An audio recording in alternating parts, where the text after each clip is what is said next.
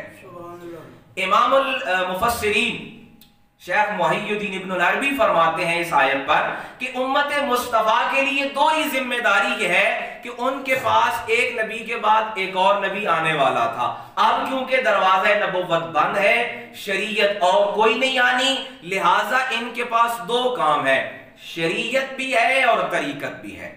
لہٰذا قرآن مجید سورۃ المائدہ کی یہ آیت مبارکہ ہمیں یہ دعوت فکر دے رہی ہے کہ جہاں شریعت پر عمل ضروری ہے وہاں طریقت کو بچانا بھی ضروری ہے، کیونکہ باقی امتوں کے پاس صرف شریعت تھی، ان سے اسی کا پوچھا جانا ہے جو انہوں نے ضائع کر دیا ہے۔ اور امت مصطفیٰ کے لیے دعوت فکر یہ ہے کہ ایک تو قرآن مجید کی تعلیمات، قرآن مجید کے احکام، قرآن مجید کا دیا ہوا راستہ شریعت، اور دوسرا طریقت جو امت مصطفیٰ کا خاصہ ہے، سلسلہ اولیاء ہے، سلسلہ اصفیاء ہے، جس کو ہم تصوف کا نام دیتے ہیں، طریقت کا نام دیتے ہیں، کوئی دوسرا نام دیتے ہیں۔ تو یہ امت مصطفیٰ کی دوہری ذمہ داری یہ ہے کہ شریعت کو بھی بچانا ہے اور طریقت کو بھی بچانا ہے۔